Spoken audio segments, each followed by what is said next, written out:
Welcome back to Podhalla. We have a great show for folks today. No Brian. Brian is actually working, so he's not able to working in the city. He works from home a lot of the time, but he can't make it to this show. So we did bring on a guest who I'm going to introduce here in a second. But Brian and I are going to try and come back tomorrow night after the Valkyries and Lynx game. So we're going to try and do a live post-game show. Should be a fun one. But now let's introduce our guest. And as I was talking to Conrado, I was like, okay, I know you want to give this grand introduction, so I'm going to let you do it. But I want to do the introduction. I want to say her name, and I want to say what she does, and then I'm going to send it to Conrado, and he's going to do the grand introduction. So we have Ashmere Prasad, who is a freelance digital journalist, and we just got off talking about kind of all the things that she does and what she wants to do. So now, Conrado, I pass it on to you. Give her the big grand introduction here. Oh man, I'm probably not going to be able to do her justice. But yeah, Ashmere has absolutely been one of the best and most consistent Valkyries beat reporters that I've met since I've joined the beat. And yeah, I mean, I am not active on TikTok, but Ashmere's content is so out there that it reaches me, right? Even though I'm not on TikTok, whether that's on Twitter or YouTube Shorts, and I'll let her describe all the stuff that she does. But I mean, if you don't already, you know, Ashmere is definitely worth a follow. A lot of great insight, a lot of great content, and again, just the type of coverage you want for this new wave of enthusiasm for women's sports. Thanks, everyone. I'm just using short form content. I think that's why it feels like it's so different because we're all used to just writing or, putting out photos and quick clips. And I am just trying to master the art of sports content. So thank you so much. I'm excited. Well, here's what's interesting to me is even like I think of TikTok and I just immediately get anxious. I'm like, oh my gosh, like it's so intimidating to put yourself out there on TikTok because TikTok is just this giant platform that just gets so many eyeballs, and it has become kind of the de facto video platform for short form. Like when you look at it at that perspective, is like that the place to go for you? Is like that where you want all of your content versus like you probably have it other places too, but is that like the main spot for you? I would say the W content does really well there, and the fans are easier to have a conversation with. I know that we are on other platforms and other fans are, everyone's very opinionated in the WNBA, but Valkyries content does extremely well. Everyone, of course, it's great because they're a winning team as well, but the people that comment, even from other teams, they're like, I'm a Chicago Sky fan and I'm loving what I'm watching from the Valkyries. So I would say it's a more positive experience on TikTok, and the reach is larger because not a lot of people have access if the games are like on Prime or on the Prime days. So, if you get to talk about it a little bit, that gives them that insider moment, especially press conferences and everything. Like I said, X is where it was born. I think TikTok is where it's heading. And so a lot of people that don't ever have X or they're too young, they're like, never heard of it before. Twitter, they're like, yeah, I'm going to TikTok for everything. That one hurts my heart because I don't know when you got on Twitter, Conrado, but I feel like I was on Twitter in around 2008, and my first real like community on Twitter was around Giants baseball, and I have friends today who had never met before who we met through Twitter, and we kind of go to games. Like there's a handful of people I still talk to today, but for you to say too young for X, oh man, that just hurt my heart. I mean, I've been on it forever, so I get it. No, but I think what you said, which is to get the younger eyeballs, like that is where you go. And that's what is attractive to a lot of advertisers too, is just getting those younger eyeballs, because those people eventually grow into more loyal fans and eventually start making some money and such. So that's really interesting. I'm super interested in that stuff, but we will focus a little bit more on the Valkyries because I believe both of you were at the game last night. Yeah, that's correct. Yeah. All right. So, Ashmere, I want to get your thoughts first. What was it like to be in the building for the clinch, the playoff clinch game. Like it looked from the outside in. I was watching from home and I was kind of checking through the socials, but it looked like just a crazy celebration last night. Every game makes me emotional. I don't even know how to put it in words. When that intro hits, I seriously feel chills every single time. Yesterday, I asked Veronica if the team was talking about clinching and if they had thought about what that game meant. They're one game away. And of course, her answer was no. She's like, I haven't thought about it. We're not talking about it. I didn't get to ask in the post game if that was true to Natalie or Veronica, but I do think they were thinking about it a little bit. But the energy was electric. I mean, they held Paige to 2 points in the first half, and I feel like that turnaround and just the push from Veronica and Gabby in the end, like the fans were going wild. I wear earplugs actually because it's so loud in there. And Natalie even said, like, I think I'm going to have to invest in earplugs. Like, I was about to tell her, I wear the loops because it is so loud. Like, once the in-stadium host starts to say, I can't hear you, I mean, those fans take that as a challenge, and they're getting loud. Conrado, you're going to like this one. I don't know if you saw this because this was on the KPIX broadcast, but Matt Lively interviewed Steph Curry, who was there, obviously. Yes. And Matt Lively asks Steph if it reminded him of Roracle. And for those people who are longtime Warriors fans, Oracle, where the Warriors used to play, had the, they've always gotten acclaim for having this fanatical fan base. And when the Warriors finally won that championship, it was the loudest building in the NBA. So to compare it, this Ballhalla in its second year to something that took 40 and 50 years to crescendo up to, I think is pretty amazing. And Steph didn't quite say like, oh yeah, it's like, but he said, you can compare it to that because, this is a passionate fan base. But Conrado, where do you remember when they clinched last year? Yeah. Again, also against Dallas. Was it in San Francisco? It was at Ballhalla. Compare the two. How similar and different were they? I mean, I think this year it was even more electric.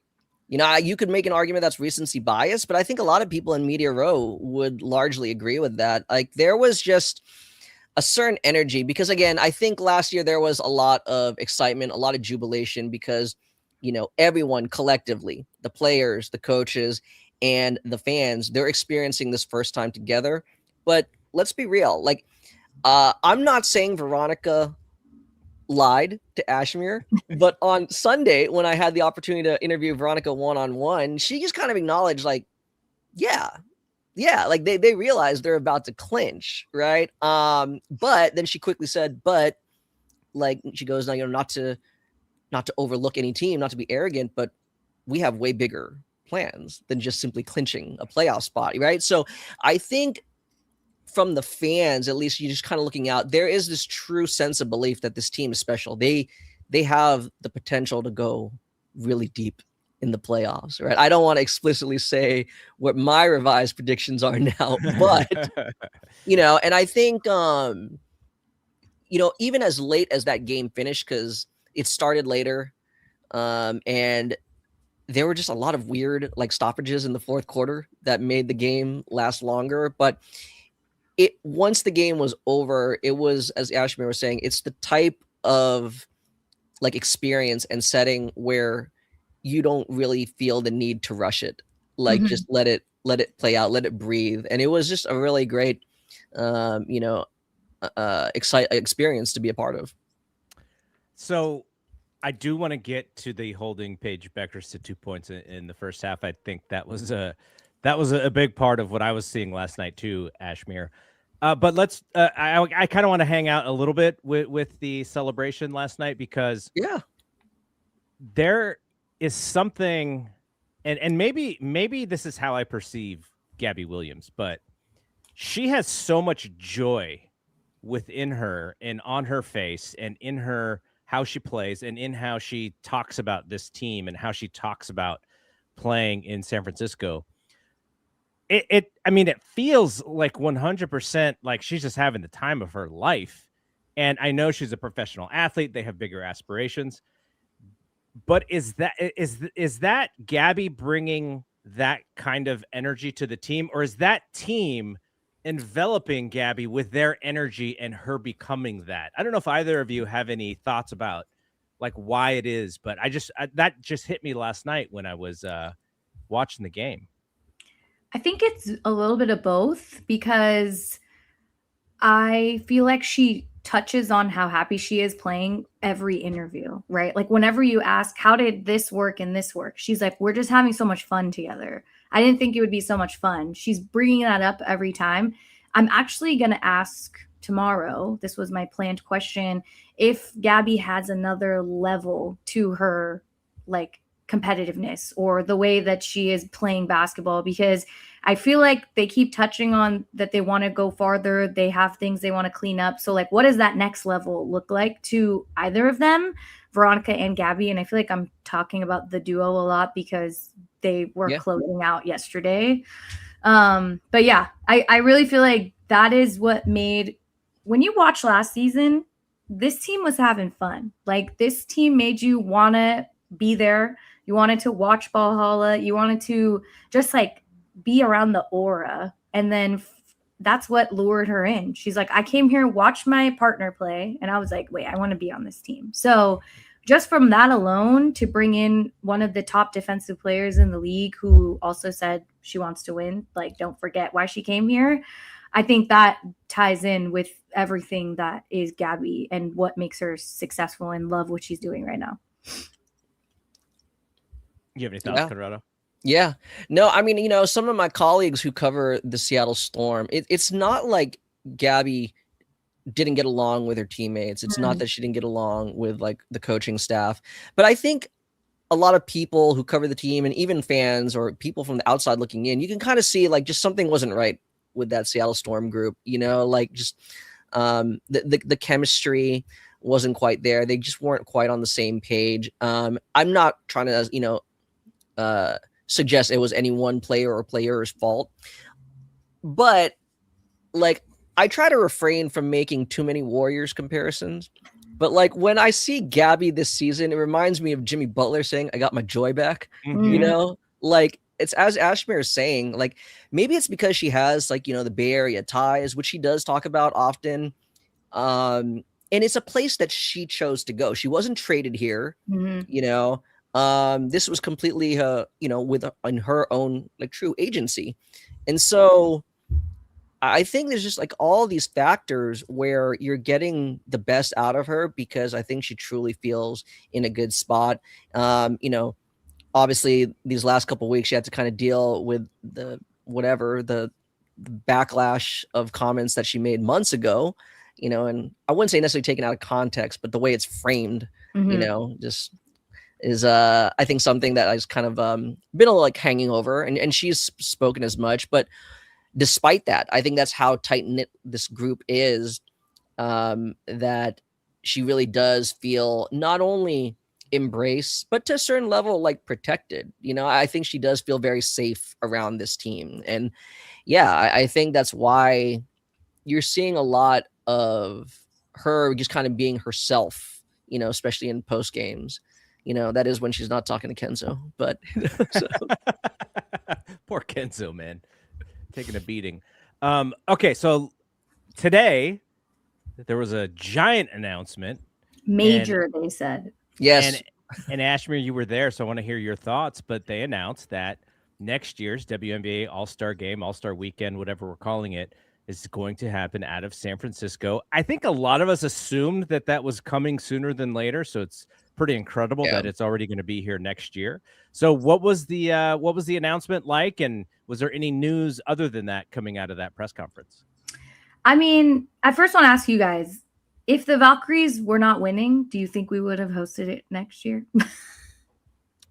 I would say yes, because of the fan base. I think because the fan base is, I would assume, even if the Valkyries weren't in second place record-wise in all the league, I would assume that they'd still be selling out these games just because the fan base is pretty rabid for the team. So I would probably say yes, but again, I don't. It seems like these announcements have come so last minute. Like some of these other sports have these announcements like 3 years in advance Oh, or sure, something. yeah. And this one was like so kind of like I'm like, oh man, the All-Star Game's already like it's already going to be here. It's like sooner than later, and we barely made the announcement today. Well, the press conference was exciting. Everybody was like coming off of the high of winning and clinching yesterday and just celebrating Joe Lacob. Kathy Engelbert actually said that she has wanted to have an SF All-Star even before the Valkyries were here, or an idea. She was like, I've always had my eye on San Francisco. It just felt like a market that needed to host an All-Star weekend. And so I think just from that, like once Valkyries did well last year, Joe Lacob put the bid in, she was like, okay, all these chips are falling into place. She even made a joke that she wanted to do it here last year, but the Valkyries front office was like, okay, we're in our inaugural season. So like, let's just do one thing at a time. Let's get through that, see where we land. And then 27 will be down. And so that's just how it happened. Everyone was really excited. I think, like I just feel like they just won like 12 hours ago in that building. And so all of the people that were there, majority the beat people, like we were all there just like living in that moment. And then for them to announce we are the host city, I think everybody was just like, look at SF, like Super Bowl this year, 6 World Cup games. Last year was NBA All-Star. Next year, the PGA Tour is coming. MLB is having their All-Star in 2028. Like I just made a list of all this in my posts. It's just like, if you're a sports fan, the Bay is the place to be. Conrado, you and I have been and Brian, we've been talking about the idea of this coming sooner than later. I have a problem with All-Star Weekend, and who cares what I think when it comes to this, because there's so many things that are included in how they decide on this weekend. But it's got to be the time where they bring out the big guns for these events, right? Like Caitlin hasn't shot at the 3-point shootout yet. We've had the idea of Steph and Sabrina versus Clay and Caitlin and like a double shootout or something very creative like that. I feel like this is the time, if the WNBA is going to really put their full effort into that Friday night event, this would be the time to do it. They included a little bit of a different of the shootout this year, but it's really just like kind of like a 2-event thing. I don't know what else you can do, but the Bay Area and the Valkyries, I feel like there's got to be some ingenuity coming for next year to really make this event special. Yeah, I mean, after was it 2 All-Star games ago? Actually, no, it was for the NBA All-Star Weekend 2 years ago, right? When Steph and Sabrina had like their one-on-one shootout. There were the talks that for the sequel, they wanted to expand the field, maybe even make it like some kind of partners thing. Like say it'd be like Steph and Sabrina versus say like Clay and Caitlin, or and then Dame even like kind of tweeted that like, oh hey, right, where's my invite? Right? Yeah. I feel like because of how, and I know, okay, Steph, this was like technically his first Valkyries game, I believe, that he attended in person, and the irony that AZ Fudd was not active, but whatever, you know.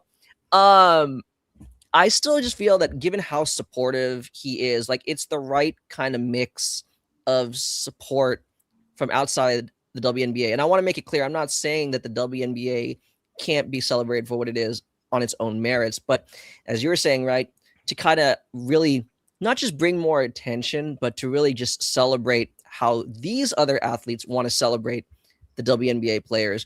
I think it would be cool to have an opportunity to bring in those players, especially guys like, Dame, Kyrie Irving, right? They've been consistently, Devin Booker, they've been consistently supportive of the WNBA. So if they were open to it, I think that would be fantastic. And again, it takes the right type of person, one who doesn't have as much ego. So a guy like Steph, who actually does see like the benefit and, how meaningful it could be to all fans.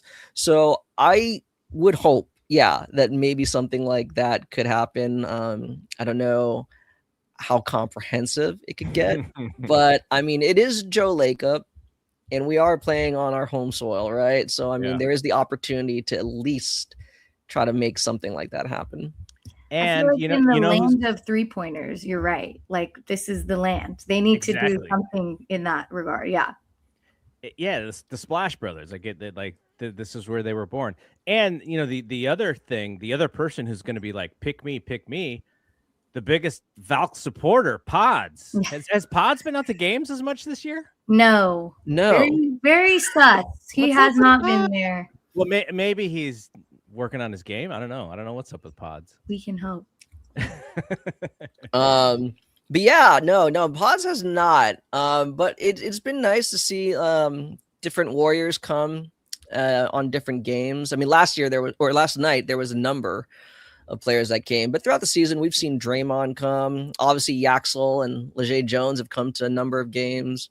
Moses Moody's just kind of hanging out, doing his rehab, playing his guitar in his suite, you know. So I mean, yeah, I mean it's been cool. Like, yeah, it's cool to see them come out and support the Valks. I think Steph came last year for one game when Cameron Brink was in town. Okay, yeah, you're right. Yeah. Aisha came one time on her own, and then I think they came as a family when Cameron was here. Yeah. Okay, here's my idea. Let's take 4 out of the guys that Conrado talked about. Steph, Dame, Devin Booker, and Kyrie Irving. Unless Clay wants to do it, I think it would be nice to have Clay do it. And then you take who would be the 4 shooters for the women? It's got to be AZ. AZ's got to be one of them. Well, AZ and Steph, right? They would be a team. And if we could get Caitlin should be there. Sabrina should be there. Alicia Gray, somebody like that. I don't know who else. Who's your Valkyries 3-point shooter? That's right. Okay, Gabby. You got Gabby or Veronica, or no? It's got to be Janelle. It's got to be Ja. Yeah, Janelle. So there's your 4. You pair them up, and you do a shootout in that way. And then somehow, if there needs to be a tie broken, then you have the women shoot because it is their event. Like, I think you can do something like that. And again, it's exactly what you said, Conrado. It's not, oh, we need these NBA players to help us with this event. It's let's bring their shine so that we can showcase how good these shooters are with the women. Because I think that was the thing about Sabrina was cooking in that shootout against Steph. And I think people who didn't know Sabrina at that event, after that event was over, they're like, oh, I got to check her team out because she's shooting the hell out of the basketball. From a perspective, Ashmere, of creating content like the All-Star Game, like there might not be a better event for that, right? Like to do the things that you want to do. The stud buds hanging out here, like, you know, that sounds like a really great opportunity for what you do. I didn't go to Chicago this year, and I was like really sad that I didn't go because it's just like a never-ending feed of content. So the fact that it's here, I feel like I can definitely take hold of that, and it'll be more fun to, you know, just to like you put my own Bay Area spin on everything. So yeah, I feel like from a content perspective, WNBA All-Star Weekend is filled with so many things, like just people hosting events. Of course, the parties. I don't know. I've never been. It will be my first All-Star week.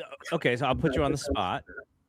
Bay Area celebrity, because there will be some at the All-Star Game. They'll want to show out. Who would be kind of your dream person to interview or do some sort of content with that is very Bay Area specific, who would possibly be at the event? I mean, Steph is like kind of cheating, but Steph would be fun. What other celebrity would I want here? Let me think about it. E40, too much of an old head for you? No. I just feel like he does stuff anyways. Yeah. You know, like he's always out. He'll do it if he wants. I feel like I'm taking the question as like somebody that doesn't do it very often. Sure. I feel like E40 will do whatever. Like if you're saying you're with WNBA, he'll be like, for sure, I'll just rap on site. You know, that's kind of the vibe he gives. So I'm going to think about it. underrated guy to do something like that also is Mr. Fab. Mr. Fab is really cool about that stuff. Conrado from the He perspective. performed at Bay FC. Did he? Yeah, they He's had actually- a top night. I He's was in actually shock. He's been to my office before because one of my co-founders knows him a little bit. So he came to it was just like a speaking thing. And we had him freestyle at the end, and he was able to put our company into the freestyle, which is really cool. Conrado, from the perspective of covering not only the Valkyries, but also the league and also college basketball to that extent, everybody's going to be here. Like, are you thinking about like all the different things that you're going to be able to do, all the things that you'll be able to cover and the people that you'll be like, that's an exciting opportunity for media too, just for beat reporters and people who are writing about the WNBA. Yeah, I mean, in terms of reporting, if the league continues to kind of build upon the format that they had last year, where they have like some of the top prep players compete, right? Like in that Shooting Stars competition, I think that'd be fantastic, because that's something, again, I think that the WNBA is very unique in, as opposed to the NBA, in the sense that because of the eligibility rules for the WNBA draft, like players have to be in college longer. So you get to know them more, right? You get to see them develop. Whereas in the NBA, right, a lot of them, like the top players, are going to be one and done, if that.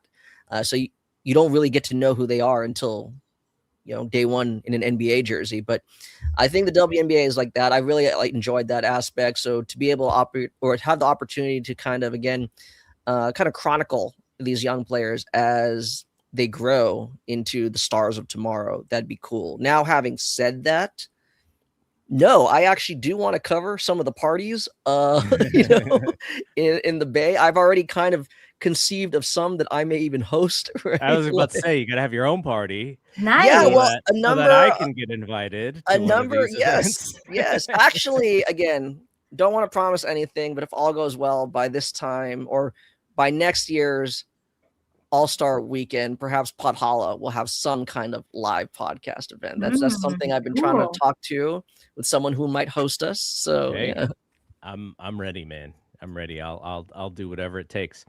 All right. So let's focus on the Dallas game, because again, going back to what Ashmere said about them defensively, what they did against Paige. Now, Paige did get hers in the second half, so I don't want to shade Paige in any way.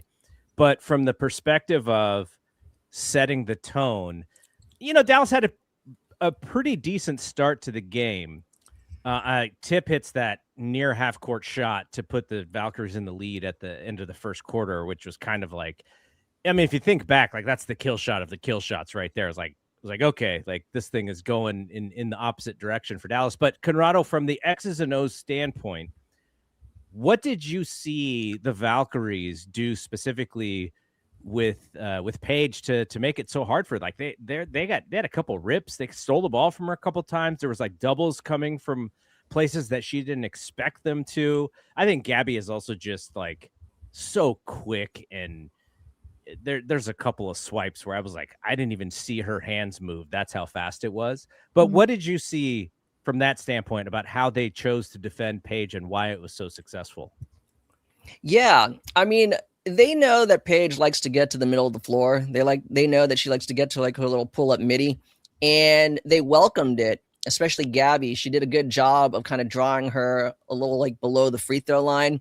But then the Valks, like Gabby was fine defending Paige one-on-one. But then, I don't know, Natalie just, she wanted to get this over with early.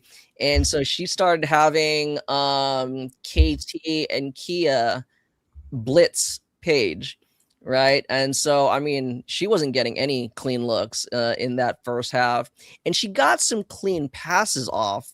But I really like how Kia and KT, they were very deliberate of where they were coming from, like what angle they were coming from to double or triple team Paige, because it always allowed Kia or KT to have, they were able to maintain enough gap integrity where they could still contest the perimeter shooter if or when Paige was able to kick it out.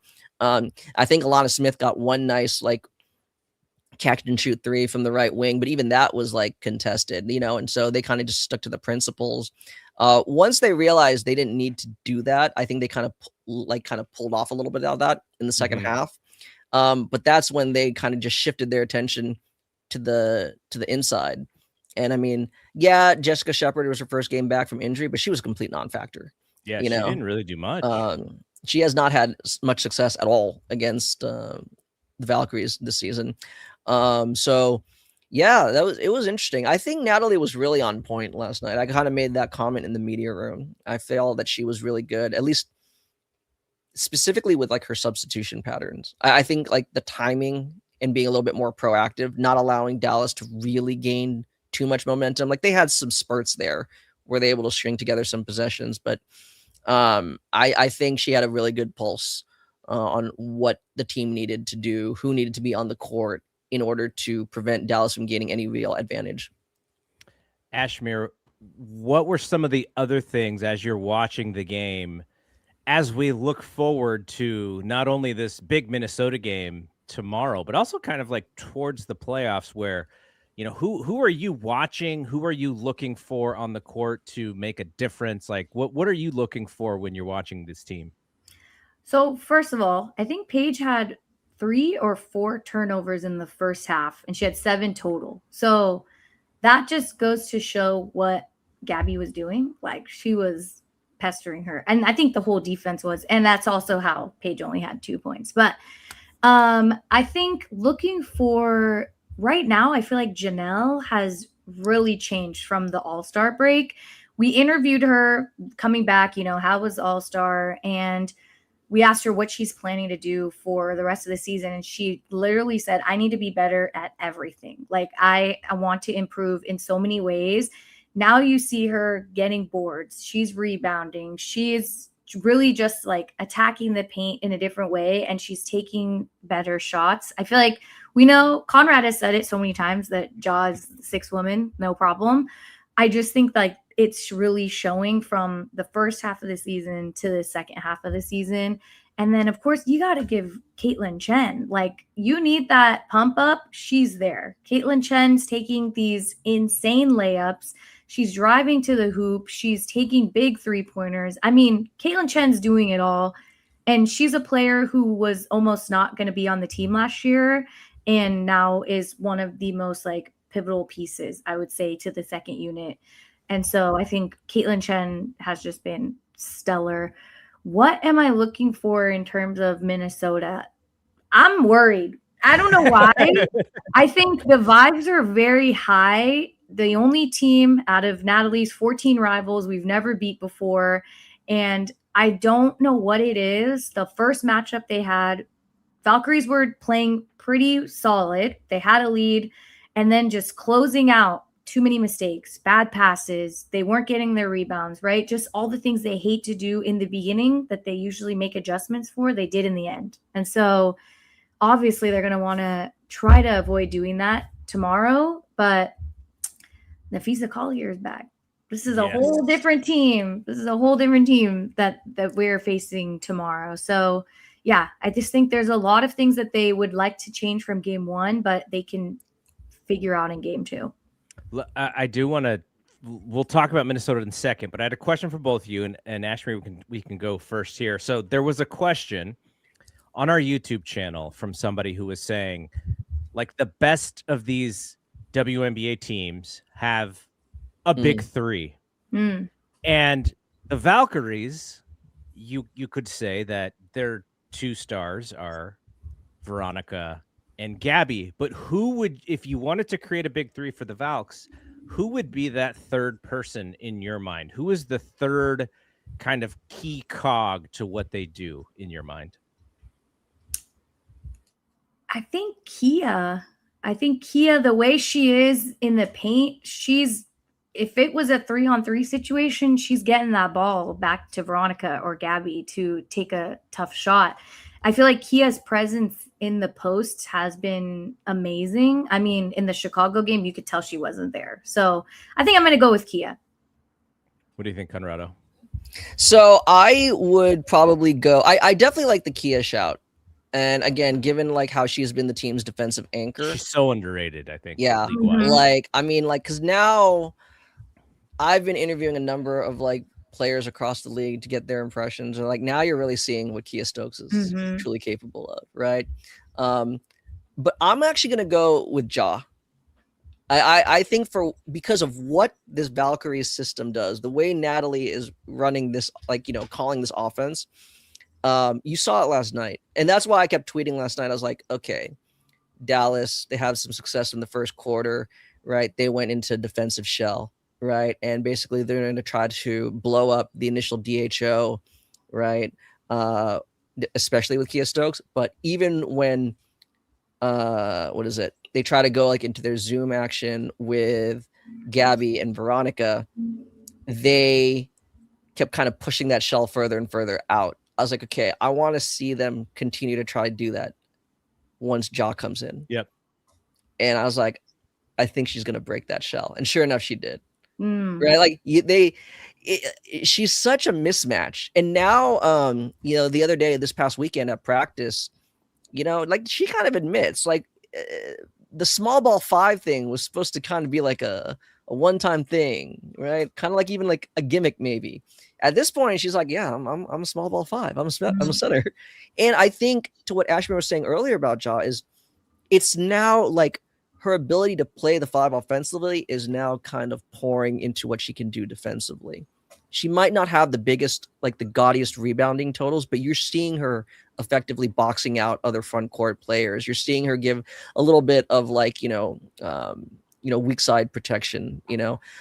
So I just think, again, what she does and the way Natalie's been so good right now of timing her substitution pattern so that that small ball 5-out lineup is nice and fresh to close out every quarter. I mean, she's just a crazy weapon.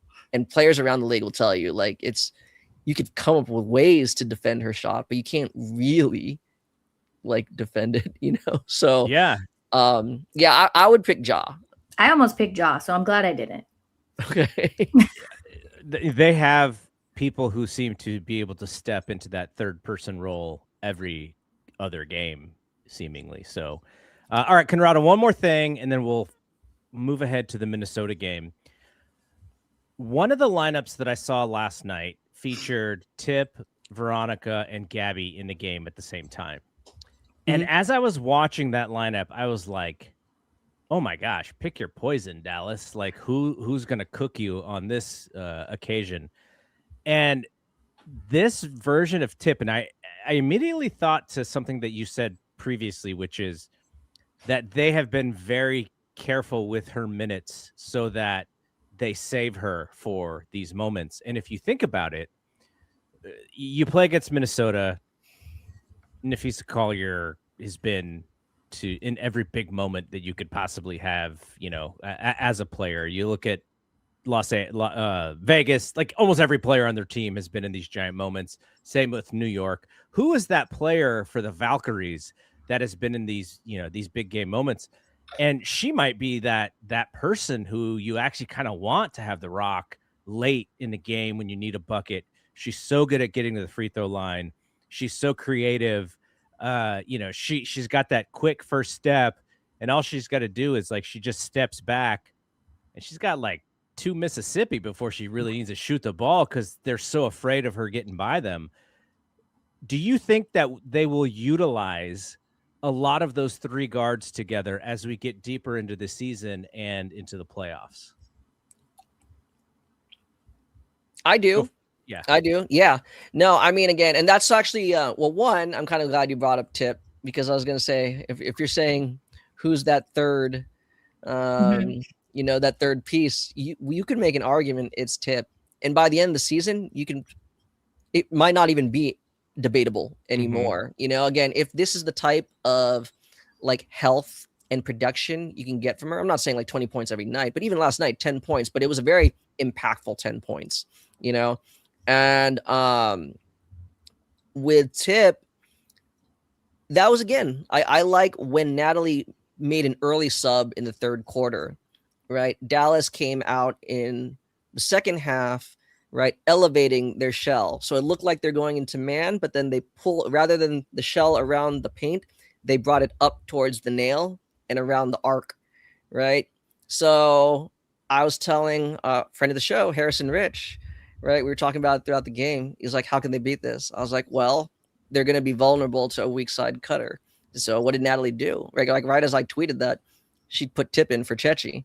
And sure enough, right, she just kept getting behind the defense, right? There's like 3 consecutive possessions where they just ate up Dallas's back line. And I think Tip got to the cup twice. Gabby got to the cup. I do think so, because again, we talked about it. The amount of rim pressure that Tip produces, that is the perfect complement. That's how you truly maximize these 5-out looks that they insist on running, you know? And it's not going to change. I don't think at this point they're really going to implement anything crazy, like new, you know?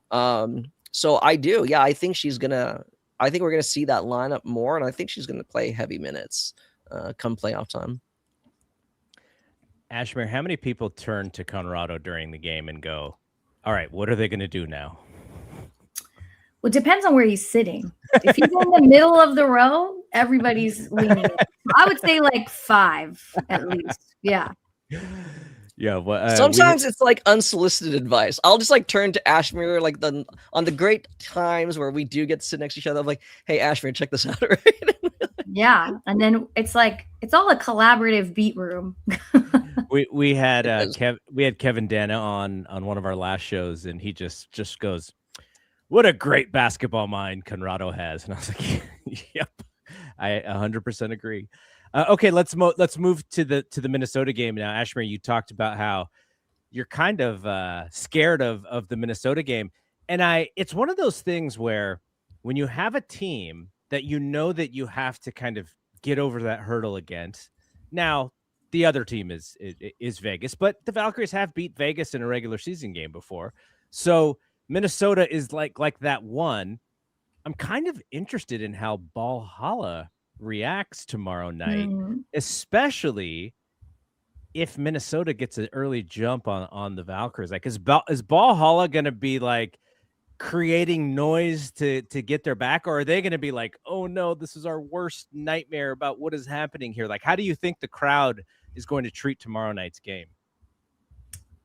Last year, they lost many more games at home, and the fans were still cheering until the last second. I think they know their power, and they know that the booing, the, ref, you suck chants, or just all of that, like the Valkyries players all say that they don't hear a lot of it on the floor. But when it reaches that decibel, you're hearing it. Like, they can hear everything. So I think tomorrow, every seat may be filled, because they know that this win, and then the Valkyries are on the road for like almost a month. They play them again next week. So I just think that giving that last goodbye for Ballhalla for that amount of time, like the fans are going to give it all they got, like, borderline Warriors playoff style. I mean, we were already there yesterday. I think we were already there on Monday night. Tomorrow, it's just going to hit the next decibel. I feel like I need to get whatever the reader is so I could see how loud it gets. Maybe thicker earplugs too. Yeah, that's louder. Conrado, is this the biggest regular season game in Valkyries history, do you think? Yes. I'm going to say it is. I'm going to put this on the team. I'm going to challenge them to take it seriously or for them to see it as the most important game in Valkyries regular season history, because, I've been tweeting, and I think, Ashmere's been tweeting about it too, or, like at this point, okay, we secured, the team secured their playoff spot. Now the next step is at the very least secure home court in the first advantage, or in home court in the first round. Right. But then beyond that, they right now, the Valkyries, they control their destiny to claim the number 2 seed. But now the number 1 seed is very much a realistic possibility. They don't outright control their destiny. But if they win these 2 games, obviously let's just focus on the next game. But if they happen to win these upcoming 2 games versus Minnesota, now it's really in play. The number 1 seed is absolutely in play. Yes, you would need Minnesota to drop another game to a non-Valkyries opponent, but still, that becomes big, and now you're kind of seeing, some teams kind of petering off. You're starting to see what like strengths there are, but you're also seeing some very obvious weaknesses or holes in their game. And yeah, as friend of the show, Kenzo Fukuda said, right, styles make fights. And I think the Valkyries have the opportunity here to position themselves where they could have the most advantageous path potentially to the finals. So yeah, I do think they take this very seriously. And I do think it is arguably the most important game in regular season history. All right, back to you, Conrado, for this one, and then we'll kind of talk through some more stuff before we end this show. What we saw them do with Paige. Now, Paige and Olivia Miles, not the same player, obviously, but we talked about this last show where Olivia Miles, like, she just doesn't stop. Like, she's constantly coming, downhill, screen. I'm trying to get to the cup, if not passing for the open three, but I'm like going to get to my spots. That's the way that she played in that Vegas game. So a little bit of a different challenge for the Valkyries, but they've played her 2 times now, one of them a little bit more successful than the other. Do you have any thoughts about how they may try and play her? Like anything similar to what we saw last night, or something similar to what they may have done with her in the one game that they had success against her? I mean, I think they're going to try to, kind of build upon what they did in the second matchup, where they largely contained Olivia Miles, at least with regards to her downhill drives. I think we talked about it a couple episodes ago, where, ultimately, I think they just put a little too much gap on the screener. So I think in that second game, Natasha Howard was able to spring loose quite a few times, and kind of score in the lane. And obviously Natasha Howard has, some touch, some shooting range. So she was able to capitalize on that. So that does, again, give me even more pause with V, who is a significantly better shooter, especially from the 3-point line. It'll be interesting. I talked to Kia Stokes about this and how this year, more than ever in her career, she's had a lot more confidence and consistency at defending at the level. I could see that definitely being effective. I could see them doing a lot of that tomorrow. What the second line does then, I think, how they're going to rotate or how they're going to switch or pre-switch to be able to not allow Fee to kind of like just get to that open elbow jumper. That's going to be interesting. But yeah, I don't think there's, I don't want to say it's not difficult to contain Olivia. It is difficult, but I think they can do that. It's just, again, she has so many, like outlets, so many release valves that it's going to be quite the challenge. I forgot to mention, last time the Lynx were here, Courtney Williams said that they were bullies. Yes. So I think the fans are definitely, they got that on their mind, and that is going to be a huge factor tomorrow. They might boo her every time she touches the ball, like when CC came to town. So yeah, I think tomorrow's going to be different energy. Okay, this is just my opinion.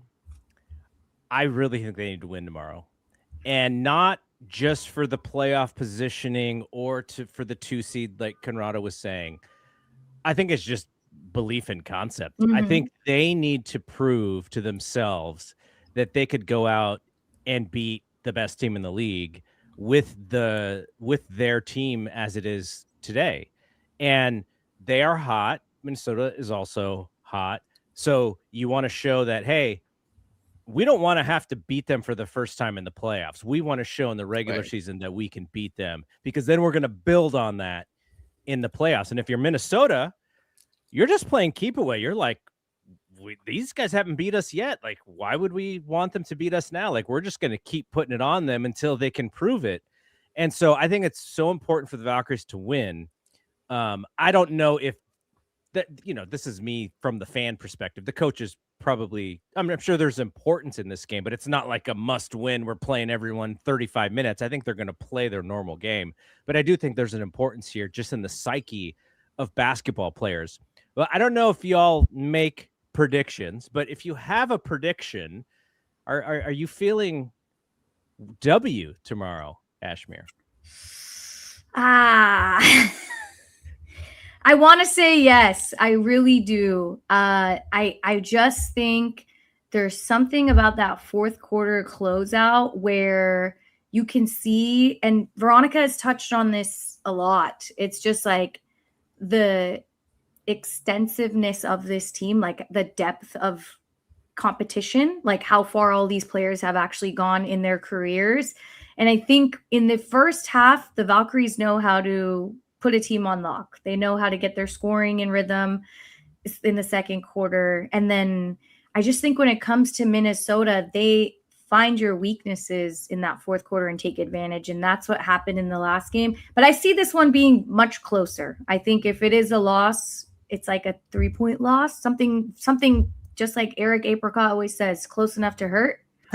So that's kind of what I'm sensing. And then Monday is a different day. But I feel like I have to say it's a loss tomorrow, which if any Valkyries players watch this, they're going to be mad at me tomorrow morning. They're going to want to prove you wrong is what they're Yeah, going to let's go for that. Conrado, I sense that you have a pretty high level of belief in what this team can do, maybe even more so than even a couple weeks ago. I'm sensing that you think the Valkyries are winning this ball game tomorrow. I think they will. At least for tomorrow, because like I said, I mean, I look at the landscape of the league, and right now, the Valkyries are, I think they're the most consistent team. And I think that goes a long way, at the very least in a regular season matchup. They're still number one in defense. They're only getting better defensively. They've quietly risen to number 6 in offense. So for the team that's considered stagnant and, uncreative or non-creative or whatever, uncreative, like they're getting there. That's for the season. Yeah. Since the All-Star break, I believe they're like what, 3rd in offense, and number 1 in defense. It's not even close. Now, Minnesota, yes, they've been consistently number 1 in offense, but defensively, they've taken a dip all season. After that first month, they're kind of like what we thought they could be vulnerable at. Now it's really happening, and even with Fee returning, they've gotten a little bit better, but they're still hovering around like 10th since her return. So what I'm trying to say is like, let's see, right? I mean, I've said all season, I'm always fascinated how the Valkyries can impose their will on their opponents. That's not to say it's a guaranteed win, but they're always forcing the opponents to play on their terms. Mm-hmm. And if that's what we see tomorrow, then yeah, I think the Valks will pull out the win. I'd love to be proven wrong. Okay, let's just put that out there. Ashmere's a hater. I'm old school. This feels a lot like early 90s Cowboys 49ers to me, and I can't wait. I'm fired up to watch this ball game, and like I said, Brian and I will talk about it on this channel right after it ends. So if you are also online after the game, then check us out. So Ashmere, I want to thank you for jumping on and doing this with us. It was fantastic. Why don't you tell folks who want to follow you outside of this show, who may not have seen your socials before, tell them where to find you. So I'm on TikTok and Instagram as Sports with Schmear, and I'm also on, I think Twitter is just my regular name, Ashmere, and Blue Sky. What other million apps are there? Threads. Threads is the place to be. So I'm on Threads too, same as Ashmere Prasad. So you can find me anywhere there. I don't think there's another Ashmere. You have a YouTube channel too. No, that's not really happening. I mean, I have the YouTube shorts on there. So you can look up Ashmere Prasad on YouTube shorts too. Sports with Schmear. Everywhere you go. All right. And Conrado, we're going to try and come back later this week after maybe Thursday or sometime over the weekend. We'll have another episode as well. Okay. This was amazing. I really appreciate you jumping on. And, Conrado is somebody who has embraces the idea of like, I just want to do audio with all of my people. So you're one of his people. And when he said, Nice. can I bring her? I was like, yes, bring her on. I love all of the folks in the Bay Area who are covering this team. And, if they're cool with Conrado, they're cool with me, and everyone is welcome. So maybe, sooner than later, we would love to have you back. So really appreciate you coming on. When they win tomorrow, I'll come back and say that Conrad said this team has changed. There you go. All right. Anything you need to shout out, Conrado, before we get out of here? No, just again, tune in, obviously to this show tomorrow when you guys do your post game show, and just be on the lookout because again, other Valkyries media members and broadcasters will likely be joining the show in the upcoming days or weeks. Nice. Amazing stuff. All right. Thank you to everybody who was watching and or listening on the audio feed. Thanks to Ashmere for jumping on. And for Conrado, I am Double G. We will see you when we see you. Peace out.